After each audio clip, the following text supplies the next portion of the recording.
சோனியா அகர்வாலை நீங்கள் வந்து டைவர்ஸ் பண்ணுறீங்க, அது கூட நான் சரின்னு நான் சொல்ல மாட்டேன். பட் ஏதோ சேர்ந்தீங்க, அதுக்கப்புறம் உங்களுக்குள்ளே வந்து பார்த்தீங்கன்னா வந்து ஒத்து போல பிரிஞ்சிட்டீங்க. ரெண்டாவதாக வந்து இன்னொரு வாழ்க்கையை நீங்கள் வந்து வாழும்போது அந்த இடத்துல நீங்கள் வந்து டைவர்ஸ்னு வச்சுங்களேன், அங்கே சிக்கல் யாருக்கு? உங்கள் 2 பேருக்கு இல்லை. நீங்கள் அதை தாண்டி இந்த இணையத்தில் போடுறது, பதிவை நீக்கிறதுன்றதெல்லாம் அப்புறம் நான் பேசுகிறேன். முதல்ல இதை சொல்லிடுறேன். அங்கே பாதிக்கிறது யார் சார் பாதிக்கிறாங்க?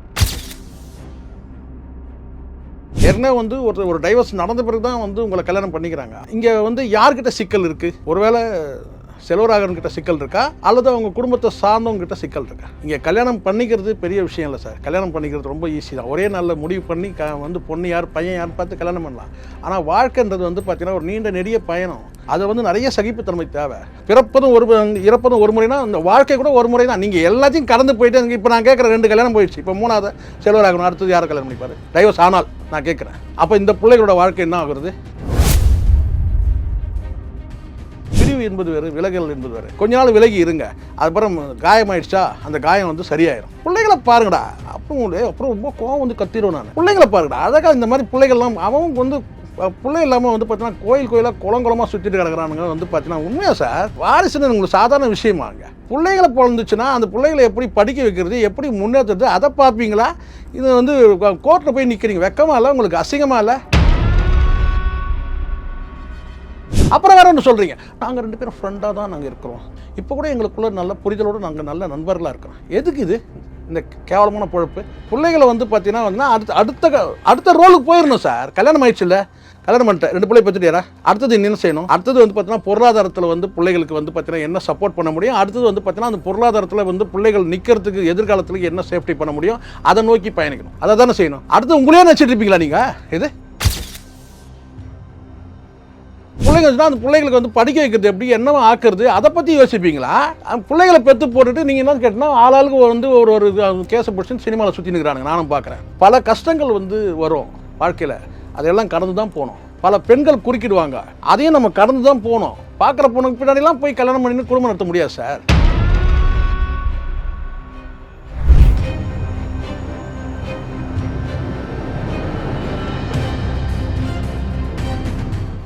ரியல் ஒன் நேயர்களுக்கு வணக்கம். இன்று நம்மளுடைய நேர்காணலுக்கு டிஜிட்டல் ஜேர்னலிஸ்டான திரு ஷேகுவார் அவர்கள் நினைச்சிருக்காங்க. சார் வணக்கம். வணக்கம்.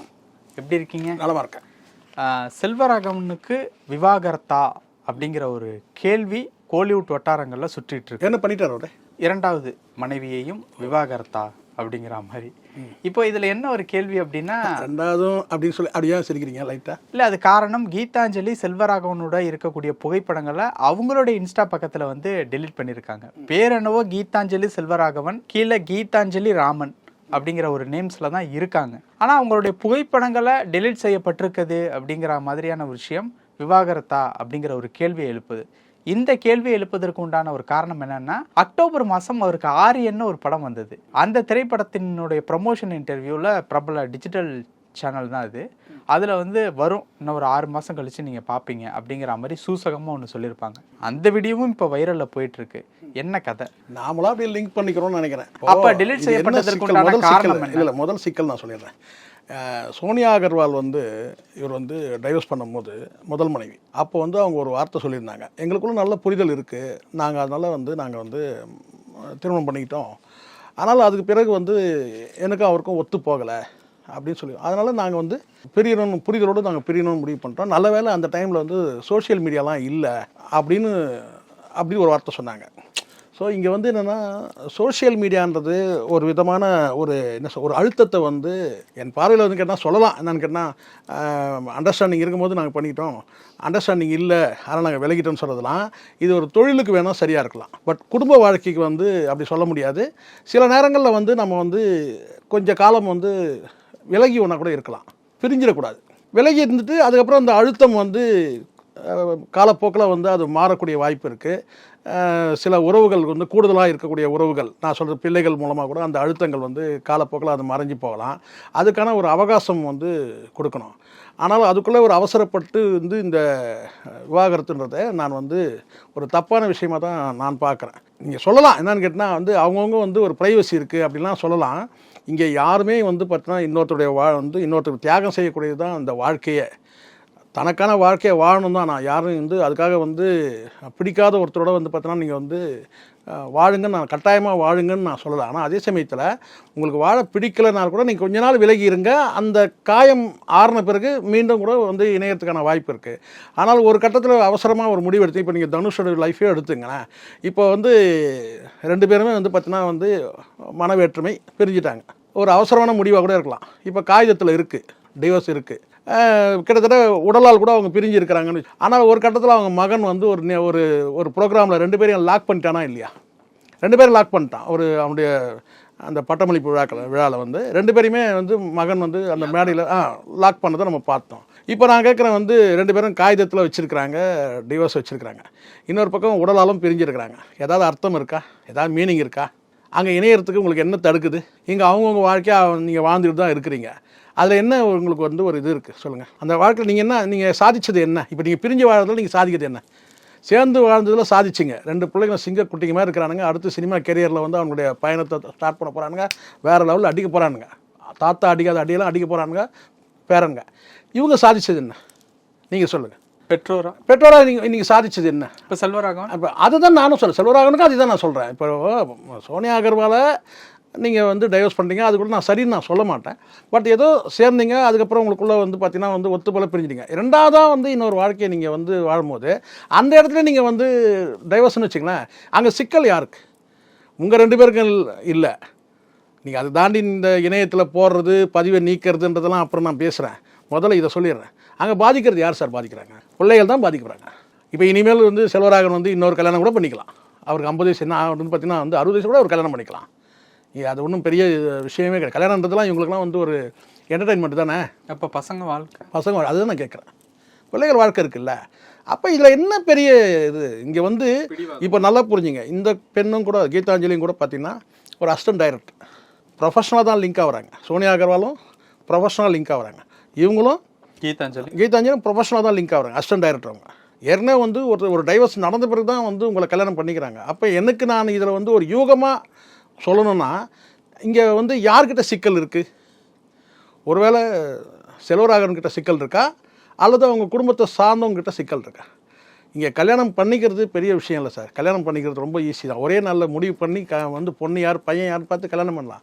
ஆனால் வாழ்க்கைன்றது வந்து பார்த்திங்கன்னா ஒரு நீண்ட நெடிய பயணம். அதை வந்து நிறைய சகிப்புத்தன்மை தேவை.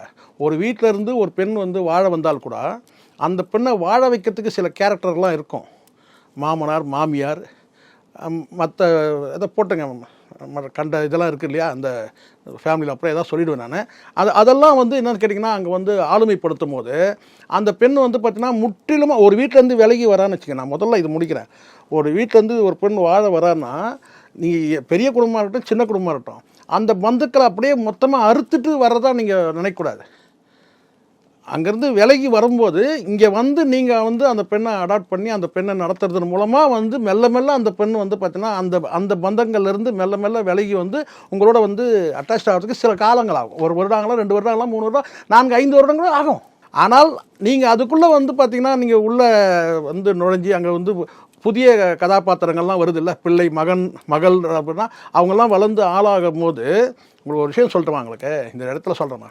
50 வயசில் போய் ஒரு அம்மா வந்து போயிட்டு வரதட்சணை கொடுமை வழக்கு கொடுத்தாங்க ஒரு 10 வருஷத்துக்கு முன்னாடி.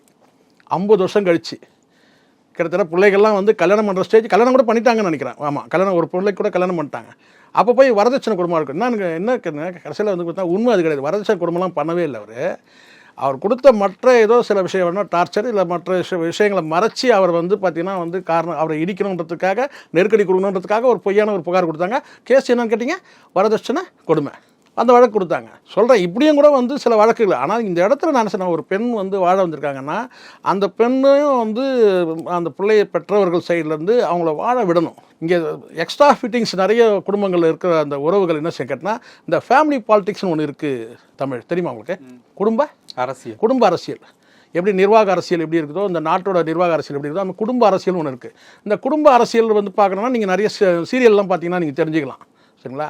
அந்த மாதிரி சில கேரக்டர்கள் வந்து என்ன செய்யணுன்னா வந்து வாழ்க்கையில் உள்ளே பூந்து விளையாடக்கூடாது. அங்கே வந்து பார்த்தீங்கன்னா ஒரு கட்டத்தில் வந்து நீங்கள் தனியாக கூட அனுப்பிடலாம். நீங்கள் உங்களுடைய வாழ்க்கையை நீங்கள் வாழ்ந்துங்க. இப்போ செல்வராகவனும் கீதாஞ்சலியும் தனியாக இருந்தாங்கன்னா அவங்களுக்குள்ள ஒரு புரிதல் ஏற்படும். அப்புறம் ஏன் ஃபோட்டோலாம் டெலீட் பண்ணாங்க சார்? இந்த ஃபோட்டோ டெலிட் பண்ணுறதெல்லாம் இப்போ தான் சார் இந்த கர்மெல்லாம் வந்து அந்த வாட்ஸ்அப் அந்த செல்ஃபோன் வந்த பிறகு தான் இந்த செல்லு வந்த பிறகு தான் இந்த மாதிரியெல்லாம் வந்து கேட்டினா இதன் மூலமாக வந்து சமூகத்துக்கு தெரிவிக்கிற மாதிரி ஆயிடுது. முன்னாடிலாம் வந்து கருத்து வேற்றுமை வந்தால் கூட அங்கே ஒருத்தர் வந்து பேசிக்கிறதுக்கு வாய்ப்பு இருந்து. இப்போ நான் விலகிட்டேன்றதை வந்து சமீட்சையில் வந்து யாருக்கு தெரிவிக்கிறாங்கன்னு கேட்டிங்கன்னா, யார்கிட்ட இருந்து விலகினாங்களோ அவங்களுக்கு தெரிவிக்கிறாங்க. அப்போ என்ன ஆகுதுங்க, இதெல்லாம் ஒரு அடையாளம் போல ஆயிடுச்சு இன்றைக்கி. என்னன்னு கேட்டிங்கன்னா, ஸ்டேட்டஸ் வச்சு ஒருத்தனை திட்டுறது, கலாய்க்கிறது.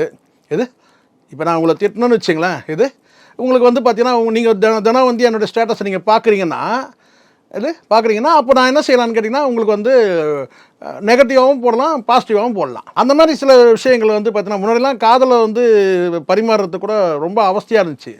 பெரிய வேதனை. இந்த உருவாக்காயினை போட்டு பேசணும் ஃபோனில். இது இப்போ தட்டினா அடுத்த செகண்ட் பேசலாம். இது தட்டினா பேசலாம். ஃபோனை எடுக்கலன்னா கோவம் வரும். உடனே வாட்ஸ்அப்பில் போய்ட்டு என் ஃபோனை கூட நீ எடுக்க மாட்டியா அப்படின்னு கேட்க முடியும். அடுத்த வாய்ஸ். அடுத்து நீ ஃபோன் எடுக்கலாம், அடுத்தது வாட்ஸ்அப்பில் போய் பேச முடியும். இல்லை இன்ஸ்டாவில் போய் வந்து பார்த்தீங்கன்னா வந்து அவள் வந்து இன்ஸ்டாவில் வந்து நம்ம பார்க்குறவளா இருந்தால் உடனே இன்ஸ்டாவில் போய் கூட நம்ம வந்து பார்த்தீங்கன்னா ஏதாவது ஒன்று பாசிட்டிவாகவும் போடலாம், நெகட்டிவாகவும் போடலாம். அப்படிலாம் சில வசதியெல்லாம் இருக்குது. இதெல்லாம் வந்து என்ன வச்சு கேட்டால் உறவுகள் சேர்ந்து தான் பார்த்தீங்கன்னா இல்லை, பிரிஞ்சு தான் போச்சு. நிறைய உறவுகள் வந்து பிரியறதுக்கு இதுதான் செய்தி. இப்போ ஊருக்கே இந்த செய்தி எதனால் வருது? அவங்க ஃபோட்டோவெல்லாம் டெலிட் பண்ணிட்டாங்க. இவர் என்ன சொன்னார்னா 6 மாதத்தில் முடிவு தெரியும். இன்றைக்கி வந்து ஒரு விவாத பொருளாது ஏன் கெட்டு அழிஞ்சு போகிறதுக்கு. இப்போ நீங்களே சொல்லுங்கள், எத்தனை குடும்பங்கள் வந்து சினிமாவில் மட்டுமே நான் சொல்கிறேன், இன்னும் வெளியிலையும் இருக்குது பிரபலங்கள்கிட்ட, ஆனால் சினிமாவில் மட்டுமே எத்தனை குடும்பங்கள் வந்து பார்த்திங்கன்னா அர்த்தமே இல்லாமல் பிரிஞ்சு போயிருக்கு. அர்த்தமே இல்லாமல், மீனிங்கே இல்லாமல் பிரிஞ்சு போயிருக்கு. எல்லாம் வந்து பார்த்தீங்கன்னா கிட்டத்தட்ட வாழ்கிற மாதிரி நடிச்சிட்டு இருக்கிறான். ஏற்கனவே இங்கே சமூக வாழ்க்கையிலேயே வந்து பாதி பேர் வந்து புருஷன் முன்னாடி வாழ்கிற மாதிரி தான் நடிச்சிட்டு இருக்கிறாங்க. ஆனால் வாழ்ந்துட்டு இருக்கிறாங்க. கருத்து வேற்றுமை இருக்குது, பல குடும்பங்கள் இருக்குது. இது அங்கெல்லாம் வந்து பார்த்தீங்கன்னா வந்து சகிச்சுட்டு வாழ்ந்துட்டு இருக்கிறாங்க. இங்கே வாழ்க்கை ஒரே ஒரு முறை தான். இறப்பதும் ஒரு முறைனா அந்த வாழ்க்கை கூட ஒரு முறை தான். நீங்கள் எல்லாத்தையும் கடந்து போயிட்டு இப்போ நான் கேட்குற 2 கல்யாணம் போயிடுச்சு. இப்போ 3வது செல்வராகவன், அடுத்தது யாரை கல்யாணம் பண்ணிப்பார்? டைவர்ஸ் ஆனால் நான் கேட்குறேன். அப்போ இந்த பிள்ளைகளோட வாழ்க்கை என்ன ஆகுறது? நாம் என்ன வந்து அடுத்த ஜென்ரேஷன் நம்ம வந்து கற்பிக்கிறோம் இதன் மூலமாக? திருமண வாழ்க்கைன்றது பெரிய சிஸ்டம். அது காதல் எத்தனை பேரோட நீங்கள் பண்ணலாம். கல்யாணம் வந்து பார்த்தீங்கன்னா நீங்கள் வந்து கல்யாணம் பண்ணிகிட்டே போக முடியும். 100 பேரை காதலிக்க முடியும், 100 பேரை கல்யாணம் பண்ண முடியுமா சொல்லுங்கள்? பண்ண முடியாது. அப்போ ஏதோ ஒரு கட்டத்தில் வந்து நீங்கள் வந்து கமிட் ஆகிட்டிங்கன்னா சகிப்புத்தன்மையோட அட்ஜஸ்ட் பண்ணிட்டு போகணும் சார். அட்ஜஸ்ட் பண்ணி வாழறது தான் சார். அட்ஜஸ்ட்மெண்ட் பண்ணி வாழறது வாழ்க்கை கிடையாது. அட்ஜஸ்ட் பண்ணி வாழறது தான் வாழ்க்கை. நீங்கள் வந்து பார்த்தீங்கன்னா இந்த இடத்துல வந்து நல்லா தெரிஞ்சு தான் அவங்க பண்ணியிருக்கிறாங்க. இது வந்து முதல் கல்யாணம் தான் நான் கூட இவ்வளோ தூரம் பேச மாட்டேன். 2வது கல்யாணம்னு சொன்னால் அவங்க டைவர்ஸ் பண்ண போகிறாங்களான்னு இன்னும் தெரியல. ஆனால் கிட்டத்தட்ட அப்படி வந்து தகவல் வந்துட்டு இருக்குது. அவரும் சைலண்ட்டாக இருக்கிறார். நேரம் பேசியிருக்கணும், ஏதாவது சைலண்ட்டாக இருக்கிறாரு தான். ஒரு செலிபிரிட்டியாக இருந்தால் இந்த மாதிரி தகவல் வரும்போது ஏதோ ஒரு சமைக்க விடலாம். இன்னொரு பேசுறது, இன்னொரு போட்ட பழைய ட்விட்டெல்லாம் எடுத்து போட்டுருக்காங்கன்னு வச்சுக்கலாம். ஏன்னா சும்மா இருந்தாலும் மெல்லுவோம் இங்கே இல்லையா? அதானே? அப்போ வந்து ஏதோ ஒன்று கிடச்சிச்சுன்னா இன்னும் வந்து அவங்க டெலிட் பண்ணிட்டாங்க, அவங்க ஃபோட்டோலாம் டெலிட் பண்ணிட்டாங்க. அப்படி தான் கொஞ்ச நாள் முன்னாடி பார்த்தீங்கன்னா இந்த நிவேதா பெத்ராஜ் வந்து நிச்சயதார்த்தம் பண்ணாங்க, ஆனால் அப்புறம் இந்த டெலிட் பண்ணிட்டாங்க அப்படின்ற செய்தி வருது. இந்த ஊடகங்களில் வந்து இந்த மாதிரியான வேலைகள் செய்யும் போது தான் நமக்குலாம் அதுக்கெலாம் நேரம் இல்லை சார். நம்ம போட்டோம்னாலும் 2-3 தத்துவம் போடுறோம், அதை யாரையும் பாதிக்காத அளவு தான் போடுறோம். இந்த ஸ்டேட்டஸ் வைக்கிறது சொல்கிறேன் நான். நீங்கள் ஸ்டேட்டஸ் வைக்கிற பழக்கம் இருக்கா? இல்லை. நீங்கள் ஸ்டேட்டஸ் பார்க்குறீங்களா? பார்க்காத வரைக்கும் நல்லது. நான் போடுறது வந்து பார்த்திங்கன்னா முழுக்க வந்து ஒரு பொதுவான விஷயமாக தான் நான் போடுறேன். யாரையும் வந்து காயப்படுத்துகிற முறையில் யாரையோ ஒரு திட்டத்துக்கோ அல்லது வந்து யாரையோ வந்து கிட்ட வந்து பார்த்தீங்கன்னா பிரியத்தை காட்டுறதுக்கெல்லாம் நம்ம ஸ்டேட்டஸ் வைக்கிறது கிடையாது. இங்கே ஃபோட்டோ டெலிட் இங்கே வந்து ஃபோட்டோ வந்து நீங்கள் போடுறதும் ஒன்று அப்லோட் பண்ணுறீங்க. முழுக்க பர்சனல், தனிப்பட்ட ஒரு குடும்பத்தில் இருக்கிற 2 பேர் சேர்ந்து ஒன்று வெளியிடும் போது அது நீக்கும் போது பிரச்சனை தானே வருது. சிங்கிளாக போட்டால் பிரச்சனையே கிடையாது. இது நீங்கள் ஒரு சிங்கிளாக ஒரு ஃபோட்டோ போடுறீங்க, இல்லை ஒரு 2 லைன் போட்டால் கூட அந்த 2 லைன் கூட யாரையும் பாதிக்காமல் இருந்தால் பிரச்சனை கிடையாது. சில பேர் ஸ்டேட்டஸ் வைக்கிறதே ஒரு தொழிலாகவே பண்ணியிருக்காங்க. நம்மளாம் 2 நாளைக்கு ஒரு முறை 4 நாளைக்கு ஒரு முறை வைக்கிறதே பெரிய விஷயமா இருக்குது. சில பேர் ஸ்டேட்டஸ் வைக்கிறாங்க. அந்த வைக்கிறதுல வந்து பார்த்திங்கன்னா ஒன்று அடுத்தவங்களுக்கு பயனுள்ளதாக இருக்கணும், இல்லை உங்களுக்கு பயனுள்ளதாக இருக்கணும். உங்களுடைய தனிப்பட்ட ஆசை அபிலாஷைகளையோ அல்லது தனிப்பட்ட விருப்பு வெறுப்புகளை நீங்கள் வந்து இன்னொருத்தருக்கு காயம் ஏற்படுற மாதிரி போட்டிங்கன்னா அதனால் கூட அந்த உறவுகள் பிரியறதுக்கு நிறைய வாய்ப்பு இருக்குது. ஓ, நீ இதை ஸ்டேட்டஸ் போட்டியா, அடுத்தது நான் வைக்கிறேன் பாரு உங்களோட ஸ்டேட்டஸு அப்படின்ற மாதிரி வந்து வார்த்தைகளாலும் அல்லது புகைப்படங்களாலும் வந்து தேவையில்லாமல் இன்னொரு உறவை காயப்படுது. நீங்கள் பிரியணுன்ற ஒரு முடிவு நீங்கள் வந்து எடுக்கிறதே முதல் தப்பு. விலகி இருக்கலாம்னு முடிவு எடுக்கலாம். அதனால சார் அந்த வார்த்தைகளுக்கு வித்தியாசம் இருக்குது. பிரிவு என்பது வேறு, விலகல் என்பது வேறு. கொஞ்ச நாள் விலகி இருங்க, அதுக்கப்புறம் காயமாயிடுச்சா அந்த காயம் வந்து சரியாயிடும். இப்போ இந்த காயம் சரியாகணுன்றது நான் என்னுடைய விருப்பம். எல்லாருமே நான் சொல்கிறேன் சார், பிள்ளைகளை பாருங்கடா. அப்புறம் ரொம்ப கோவம் வந்து கத்திடுவேன் நான். பிள்ளைங்களை பாருங்கடா, அழகாக இந்த மாதிரி பிள்ளைகள்லாம் அவங்க வந்து பிள்ளை இல்லாமல் வந்து பார்த்தீங்கன்னா கோயிலாக குளங்குளமாக சுற்றிட்டு கிடக்குறானுங்க வந்து பார்த்தீங்கன்னா உண்மையாக சார் வாரிசுன்னு உங்களுக்கு சாதாரண விஷயமாங்க. பிள்ளைகளை பிறந்துச்சுன்னா அந்த பிள்ளைகளை எப்படி படிக்க வைக்கிறது, எப்படி முன்னேற்றுறது, அதை பார்ப்பீங்களா? இது வந்து கோர்ட்டில் போய் நிற்கிறீங்க, வெக்கமாக இல்லை உங்களுக்கு, அசிங்கமாக இல்லை? அப்புறம் காகிதம் மாதிரி வாங்கி வச்சுக்கிறீங்க.